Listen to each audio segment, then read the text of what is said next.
Roselyn is the Chief Operating Officer of Furaha Cooperative. On top of their duties, she and her team, Anne and Jack, are running a very important project, and this deadline is approaching. The team get along well and begin their day with a coffee meeting. Guys, we are making good progress. Remember, we have to finish the project on time.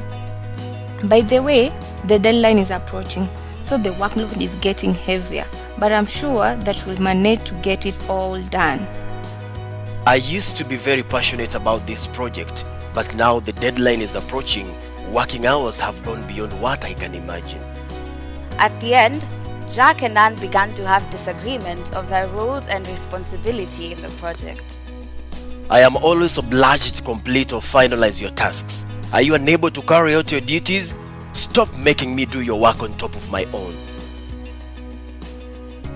It's as if it's trying to tell me that I'm incompetent. Let me forward this email to Roselyn so that we can talk about it.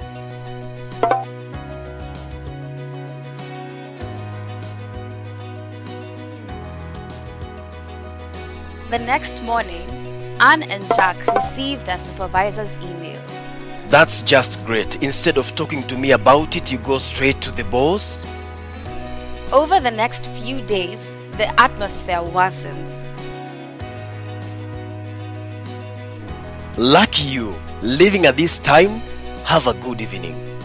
Jack was so frustrated and tired of having to do everyone's work. Roselyn notices that her team is not doing well and that she needs to do something for the atmosphere to improve and to reach the deadline of the project. What should Roselyn do? From my experience, I learned that as managers, we should take workplace conflict seriously and address the issue with each person separately first, so it does not escalate.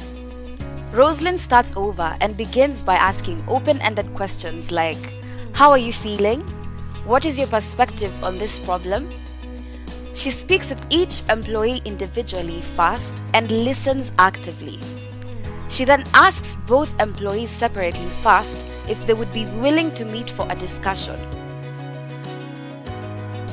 I had them speak. I discovered that the issues came from lack of communication and lack of clarity in defining their roles and tasks. Anne did not understand what Jack needed from Anne, while Jack wasn't aware of the scope of Anne's responsibilities. She realized it might have been her fault since she did not clearly define her roles. Each employee realizes that they have a part to play in this conflict, even if it wasn't intentional.